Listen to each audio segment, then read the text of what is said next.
Soon we'll take you through the process of implementing a diversity program within your own organization. But for now, let's focus on the potential impact that various cultural approaches can have on individuals and teams within an organization.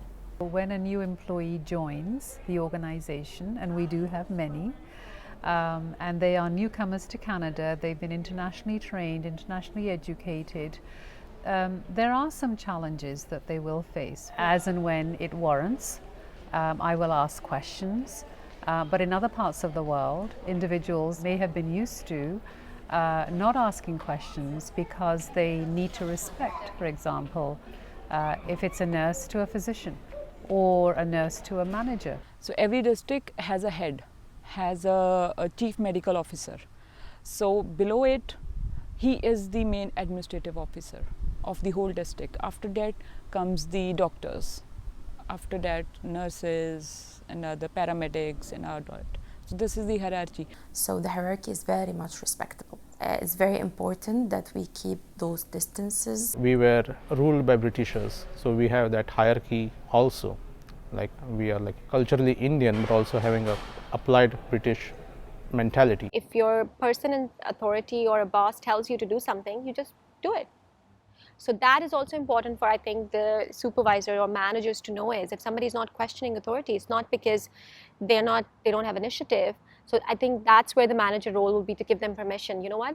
I don't mind if you can be open about it and share some constructive critique around the idea which we are discussing or whatever the context is. Back home, I could easily say that I want this job to be done, but here it's totally different. Can I expect this job to be done by today? Is it possible for you to help me out with this? And I think that's a good way of communicating yourself. Punctuality, it's a little bit of an issue for Filipinos, but we're working on it. Oh, punctualities. There's no punctuality. Now, healthcare system in Egypt going to the accreditation more, especially international accreditation. So I think those accreditations make things, the quality is better, punctuality is better.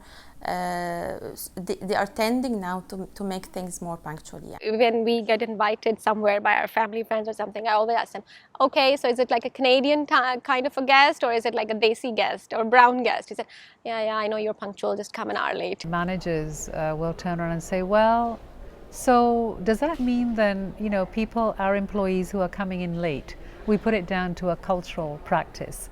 I'll say no, that's a performance issue, right? And so you need to deal with that individual. In terms of my punctuality, I would say I really got to develop a habit of being punctual and always arriving on time, to work on time or even earlier. 99.9%, if not 100% of all our teams at Osler are diverse. And I'm talking race, ethnicity. It could be from an LGBT, lesbian, gay perspective or low-income populations. And most of the time, everybody respects each other. Some of the time, there can be challenges. In India, I was like trained to do all stuff. There, I was able to manage everything as a single-man army.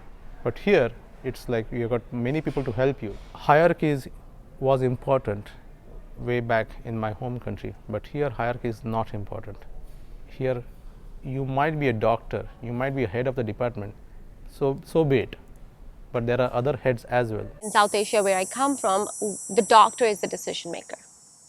Here, you're not decision maker. You're giving information to the patient and you respect what decisions your patient make, or you may help your patient in making the decisions. Nurses, for example, I asked them in India, what do you know about the health system in Canada, let's say? Most of them would quote the clinical aspects all the time. There would be no mention of the non-clinical side of the house, the quality work, the patient relations, patient complaints, patient experience was unheard of. Quite a bit of cultural differences that I felt when I came here for the first time. Communication is a lot different. I found that I had to adjust to this patient-centered care aspect where it has to be the patient. I did a bridging program at George Brown.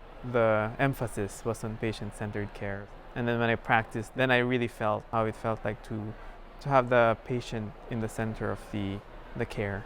I used to hold the hands of my patients in India. But now I started doing here as well because now I find comfortable. I find my comfort easily now. When individuals within a healthcare organization embrace cultural competence, they begin a journey of enrichment, both for themselves and for their organizations. In this course, you've heard from internationally educated health professionals who have embraced the journey with openness, a thirst for knowledge, flexibility, and a concrete strategy.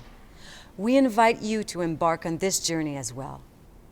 We have a saying in my own language that when you think that you are full of knowledge, you should just turn your tumbler. You should remove everything, make it empty, and learn again.